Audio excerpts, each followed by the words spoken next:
A paz do Senhor, meus amados e queridos irmãos, aqui quem vos fala é o evangelista Wagner Silva e você está no canal da Escola Bíblica Descomplicada. Hoje estaremos aí abordando a lição de número 6 do nosso terceiro trimestre da edição especial do ano de 2020, a lição do dia 9 de agosto, que tem por título Neemias reconstrói os muros de Jerusalém. Eu gostaria, antes de entrar nesta aula, pedir a você que tem nos acompanhado aí, tem acompanhado o canal, que divulgue, que compartilhe, para que a palavra de Deus, o ensinamento da palavra alcance vidas, alcance pessoas que estão necessitadas, né? Sabemos que os conteúdos da Escola Bíblica Dominical é uma ferramenta doutrinária poderosíssima para poder abençoar vidas, né? Então, isso pode ser concretizado com a sua ajuda, com a sua iniciativa, amém? Então, compartilhe as nossas videoaulas aí nas suas redes sociais, para que a palavra de Deus alcance, né? Hoje nós iremos abordar agora a lição de número 6, que fala sobre a reconstrução dos muros de Jerusalém. A gente acompanhou nas lições anteriores, né, o primeiro passo da reconstrução do templo. Foi a iniciativa que o povo teve através de Zorobabel e Josué e Esdra, né, de levantar, de erguer, né, o templo. Agora a gente vai abordar agora sobre o que ficou, né, ao redor para ser edificado. E o que ficou foi os muros que foram destruídos, né, as portas, os muros, enfim, tudo devastado aí pela invasão, né, do Nabucodonosor, da Babilônia. Então hoje a gente vai abordar sobre a reconstrução, né? Neemias reconstrói os muros de Jerusalém. Nosso texto áureo diz assim: nunca mais se ouvirá de violência na tua terra, de desolação ou destruição nos teus termos, mas os teus muros chamarás salvação e as tuas portas louvor. Isaías 60, versículo 18.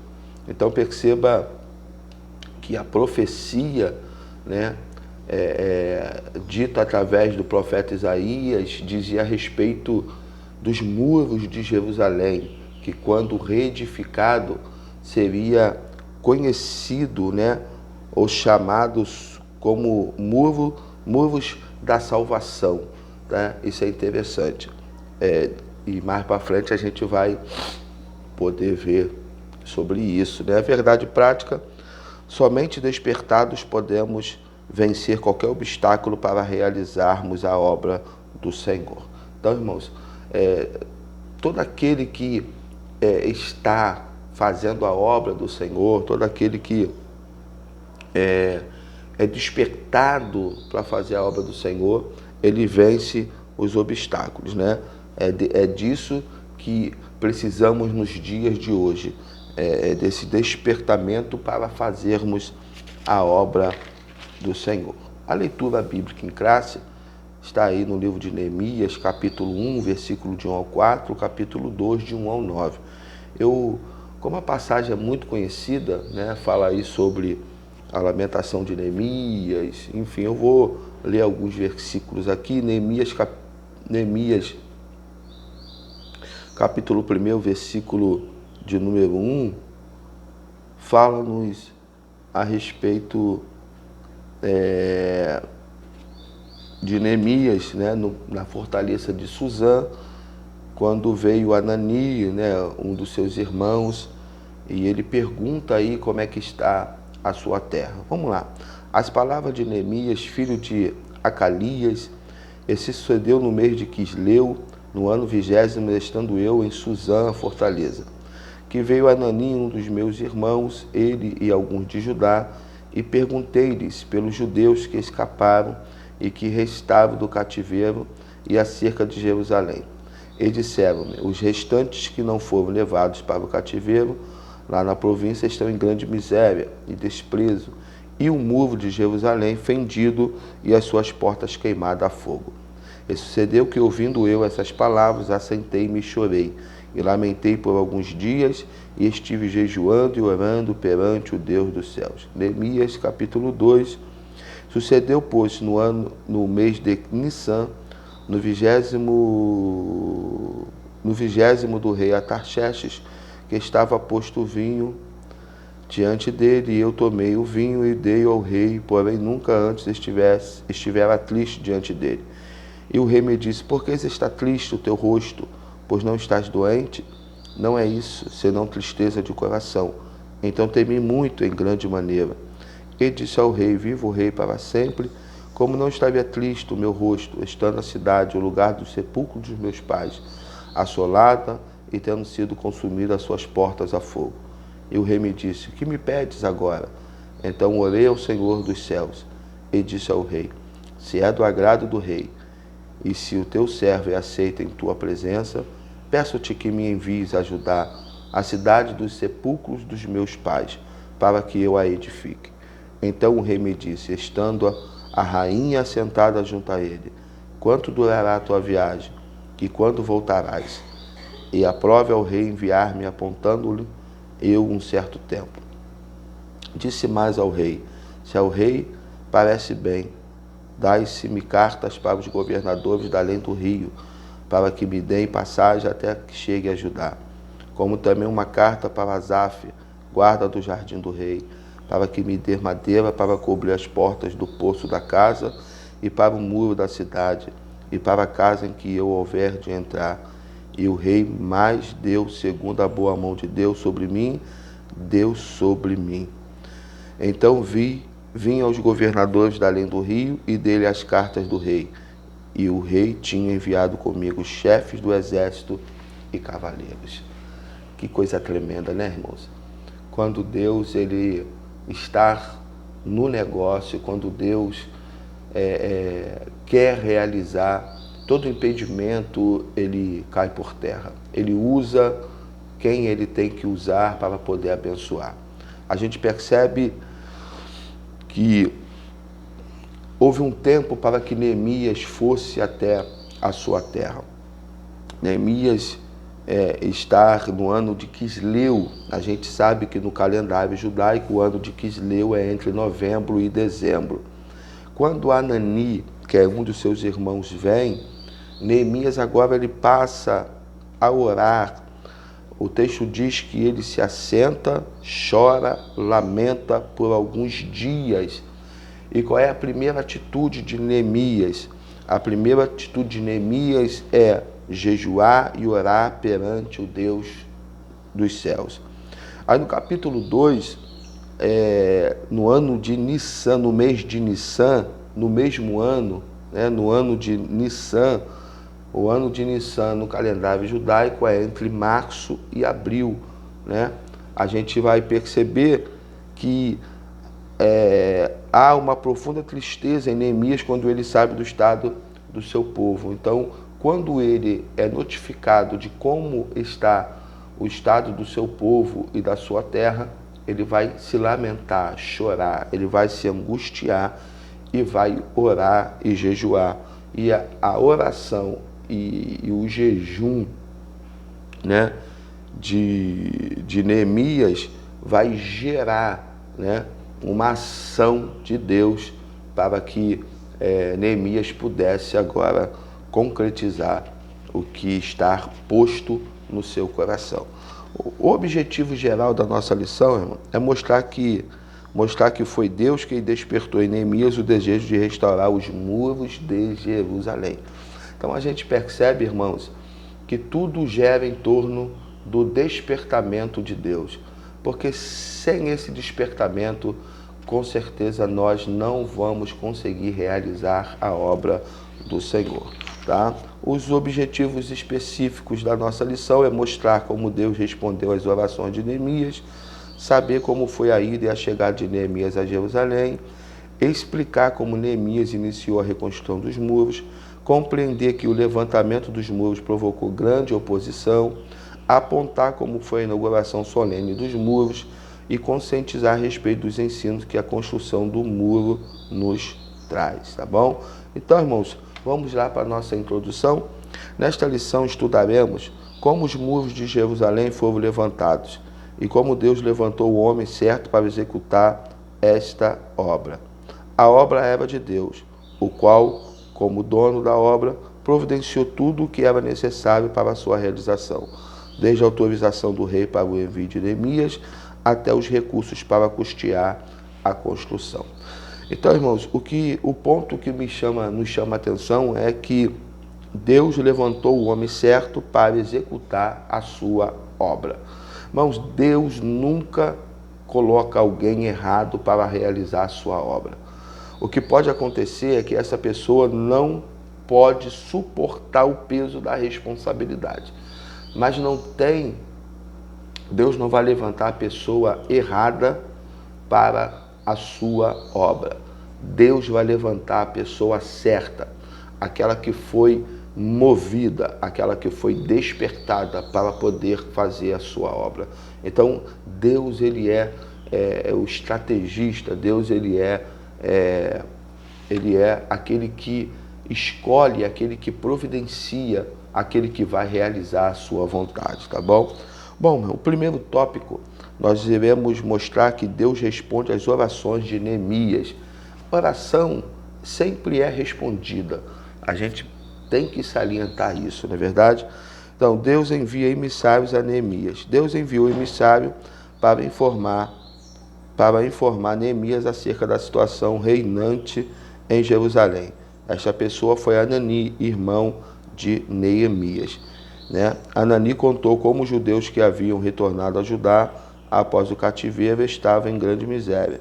Muros fendidos e portas queimadas a fogo era símbolo de miséria e de desprezo. Então a gente vê aí que Anani, é um dos irmãos. A gente percebe que ele tem um livre acesso ao palácio, à fortaleza de Suzã. A gente percebe que eles têm aí uma convivência. Então Anani, em uma de suas saídas do palácio, ele vai até a terra de Jerusalém, e vê a situação da cidade. E quando ele retorna, Neemias pergunta como está o seu povo, e Anani vai relatar tudo aquilo que ele viu. 2. Então Neemias, angustiado, jejua e ora. Deus despertou em Neemias uma profunda angústia pela situação do seu povo que morava em Jerusalém. Então Neemias sente uma profunda comoção. A primeira atitude de Neemias é orar e jejuar. Percebe, irmãos, que não há uma afobação, não há uma atitude de Neemias de querer se afobar em realizar a sua vontade. Antes de Neemias querer fazer, ele vai sentir uma comoção, ou seja, o primeiro impacto que Neemias recebe aí é de tristeza, é uma profunda comoção do relato que ele ouviu. Então a primeira atitude de Neemias não é querer ir, não é querer fazer. A primeira atitude de Neemias é orar, jejuar, para poder saber qual é a orientação, para poder saber qual é a vontade de Deus nisso tudo. Quando Deus percebe que Neemias está orando, jejuando, está triste, Deus então olha para Neemias, enxerga em Neemias uma vontade, e providencia para que Neemias seja a pessoa a ir realizar esta obra. O que tem acontecido nos dias atuais é que muitos irmãos estão esquecendo da prática da oração e do jejum, para saberem qual é a vontade de Deus. Estão indo né? Talvez até sem Deus ter mandado ir, né? Estão querendo fazer, talvez até sem Deus ter mandado fazer. Então, a primeira atitude de Neemias, quando ele sabe que a obra está, a sua terra, a obra, os muros, estar desse jeito, é orar e jejuar para que Deus possa responder. Então, Neemias iniciou seu período de oração no mês de Quisleu, e Deus ouve as orações, fez a resposta chegar no mês de Nissan. Então percebe que durante esse 3 meses, né, está falando de dezembro, no mês de Quisleu, até março, no mês de Nissan. Então dezembro, janeiro, fevereiro, março, são 3 meses que Neemias está orando, aguardando a resposta de Deus. Irmãos, a resposta de Deus, ela vem, ela pode, no âmbito, né, humano, ser tardia, mas ela chega, né? A gente vê esse exemplo no livro de Daniel, quando Daniel ora, e 21 dias, Daniel propôs a orar, né, para que Deus pudesse abençoar o seu povo. Logo no finalzinho aí do cativeiro, Daniel propôs fazer uma oração, jejuar, orar, né? Daniel se veste de pano de saco em ato de humilhação. Então, Daniel propôs a orar. O texto diz, né, em Daniel, que desde o primeiro dia a oração de Daniel foi ouvida, mas quando a resposta veio, houve um embate nas regiões celestiais que impediu a resposta de chegar. E Daniel continuou o seu propósito, demorou 21 dias, mas a resposta veio. Aqui foi 3 meses, mas a resposta também vem. Então, Deus responde às orações de Neemias. Como resposta às orações de Neemias, Deus despertou o rei para assumir a responsabilidade do empreendimento. Neemias era copeiro do rei, né? Então, Neemias, certo dia, se apresenta diante do rei com um semblante triste e o rei percebe, né? Então, eu imagino que, antes disso tudo, Neemias se apresentava diante do rei alegre, espontâneo, né? Cheio de vigor, mas nesse dia ele se apresenta de maneira diferente. Ele se apresenta triste, cabisbaixo, desanimado, e o rei percebe o semblante de tristeza na face de Neemias, e o rei pergunta: Neemias, o que está acontecendo? O que houve? Né? E a resposta de Neemias não é outra, a não ser dizer: olha, estou em tristeza. O motivo da minha tristeza é que a minha cidade e o meu povo estão passando uma necessidade muito grande. Então, por inspiração de Deus, o rei perguntou a Neemias: que me pedes agora? Né? Então, Neemias, quando ele é interrogado pelo rei, né, para poder pedir, né? Neemias, ele vai direto ao ponto, né? Neemias orou a Deus do céu para que pudesse responder ao rei dentro da direção de Deus. Em um momento, Neemias teve sua chamada para ir a Jerusalém confirmada e respondeu ao rei: peço-te que me envies ajudar a cidade dos sepulcros dos meus pais, para que eu a edifique. Então, você percebe que Neemias, ele vai direto ao ponto, né? E antes de Neemias responder ao céu, ele ora. Eu acredito que essa oração, ela foi interpessoal. Naquele momento ali, Neemias ligou no céu, orou, e Deus deu ali a direção para que Neemias pudesse falar diretamente ao rei, né? Aí Deus ele vai fazer o quê? Deus vai despertar o rei e atender ao pedido de Neemias. Isso é tremendo, né, irmãos? Porque Deus, ele é tremendo, né? Neemias recebeu carta do rei dirigida aos governadores da região e ainda uma carta com ordem para que o necessário para a construção fosse dado a Neemias. Tudo segundo a boa mão de Deus sobre Neemias. Deus é verdadeiro Deus. Deus é verdadeiramente o Deus daquilo que é impossível aos homens. Então Neemias sai com a autorização necessária para realizar a obra do Senhor. Sabe o que eu aprendo, irmãos? Que aqueles que fazem, aqueles que praticam, aqueles que realizam a obra de Deus, precisam dessa autorização, né? Ninguém pode chegar na obra do Senhor querendo fazer o que bem quer e o que bem entende, né?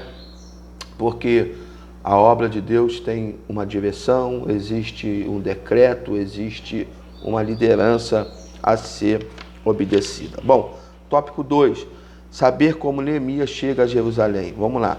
Primeiro, Neemias faz levantamento da situação dos muros. Ele sai à noite na companhia de poucos homens, sem dizer a ninguém qual era o seu objetivo em Jerusalém. Ou seja, no capítulo 2, aí a gente vê Neemias cedo, muito cedo, se levantando e indo espiar a terra, espiar a condição, ele e poucos homens, para saber qual era a real condição, né? Então, Neemias, ele vai procurar saber o estado e a situação da obra e dos muros. Esse é o papel da liderança cristã, daqueles que estão diante da igreja do Senhor. Procurar saber o estado e a situação da obra e daquilo que a obra necessita, está sobre a responsabilidade. Neemias declara a sua intenção de reedificar os muros. Tendo se inteirado da verdadeira situação dos muros de Jerusalém, Neemias convocou os judeus, os nobres, os magistrados, todos que faziam a obra, a juntos reedificarem os muros. Aí Neemias 2, levantemo-nos e edifiquemo-nos e esforçaram as suas mãos para o bem. Perceba, irmãos, que Neemias é aquele que incentiva outros a participar da obra. Neemias convoca os judeus que estavam em Jerusalém. Neemias convoca os nobres. Neemias convoca os magistrados. Neemias convoca todos para fazer a obra de Deus. Neemias convoca todos para fazerem a obra de Deus. Neemias não vai convocar alguns. Neemias não vai convocar a panelinha, sabe? Neemias vai convocar todos. Primeiro, o povo, os judeus. Segundo, os nobres, né? A realeza, aqueles que ficaram. Terceiro, os magistrados, os doutores da época. Então, todos vão participar, né, da reconstrução dos muros de Jerusalém. Irmãos, dentro de uma igreja, dentro de um sistema, todos têm que ser participantes da obra do Senhor. Eu não estou falando de cargo eclesiástico, eu não estou falando de departamento, eu estou falando de um conjunto, né?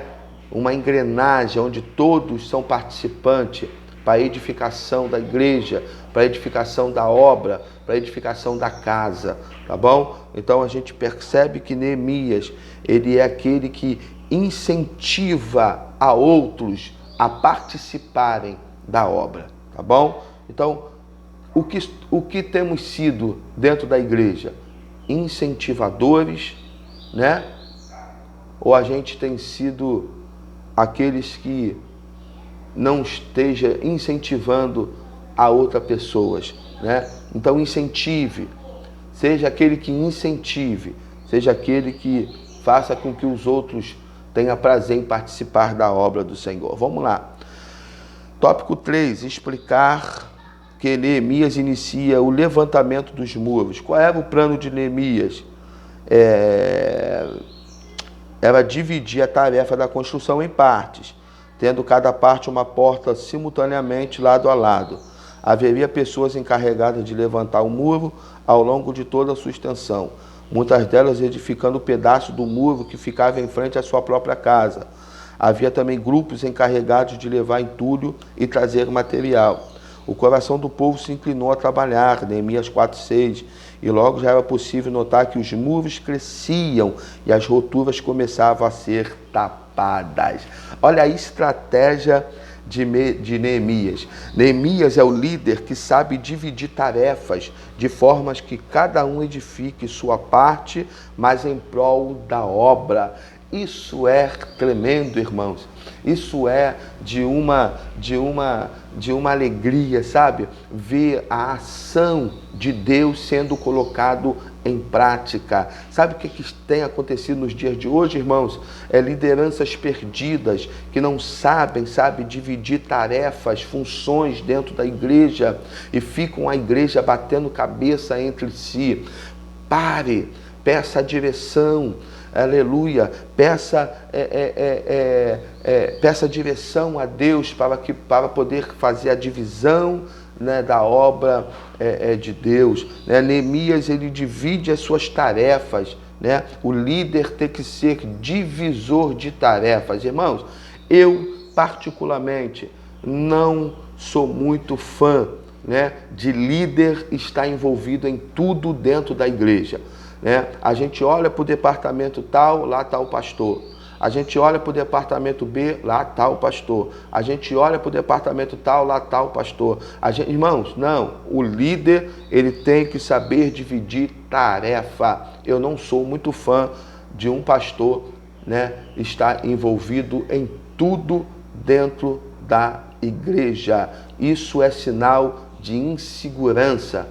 Isso é sinal de que esse líder não tem a capacidade de confiar a outras pessoas as tarefas que existem, que estão pendentes dentro da igreja. Neemias foi um verdadeiro divisor, né, de tarefas dentro da reconstrução dos muros. Então perceba que cada um edificou a sua parte. O que é isso? É cada um edificar o seu departamento, mas em prol do reino de Deus. Tá bom? Vamos lá, a tática de Neemias.